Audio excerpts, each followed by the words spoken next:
नमस्कार, मी Shivaji Kamble, SK news Latur चॅनलमध्ये आपले स्वागत आहे। पाहूयात एक महत्त्वाची आणि ताजी बातमी। सगळे मिळून गुंडशाही व दंडमशाहीला विरोध करू, करुणा मुंडे यांचा सत्ताधाऱ्यांवर हल्लाबोल। लातूरात जखमी छाव्याची घेतली भेट।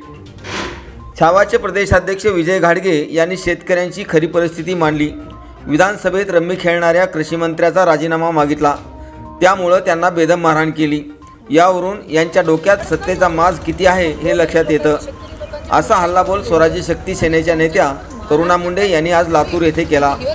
करुणा मुंडे ह्या 23 जुलै रोजी सायंकाळी 4 वाजण्याच्या दरम्यान जखमी छाव्याची भेट घेण्यासाठी लातूरात आल्या होत्या। त्यांनी अपोलो हॉस्पिटल येथे जाऊन छावाचे जखमी विजय घाडगे यांची भेट घेतली। त्यांची अस्तिवाईकपणेच विचारपूस केली आणि म्हणाल्या, काही काळजी करू नका, आम्ही तुमच्या पाठीशी आहोत। मारहाणीबद्दल त्यांना खूप वाईट वाटले। यानंतर पत्रकाराशी बोलताना त्या म्हणाल्या, या घटनेवरून सत्तेचा माज किती आहे हे दिसून येतो।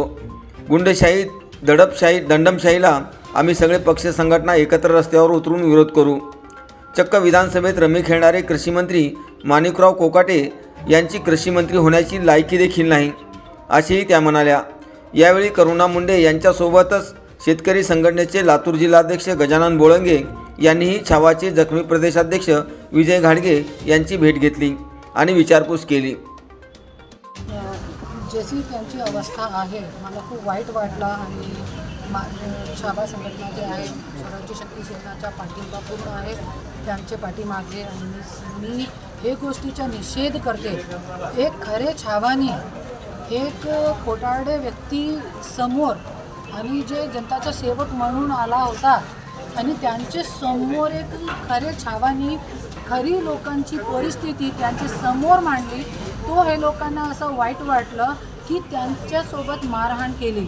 आज आपलं महाराष्ट्र कुठे चाललं आहे, हे राजकीय लोकांच्या डोक्यावरती किती माज आलेला आहे, हे लोकांना किती माज आहे, हे लोकांचे डोक्यावरती सत्तेचा माज किती आहे हे देखण्यासारखी गोष्ट हे भाऊचे हालतून आपल्याला बघू शकतो आपण। आणि आज मी एकच बोलते की हे जे गुंडशाही दंडशाही महाराष्ट्रामध्ये राजकारणी लोकांची आहे हे आम्ही चालू देणार नाही।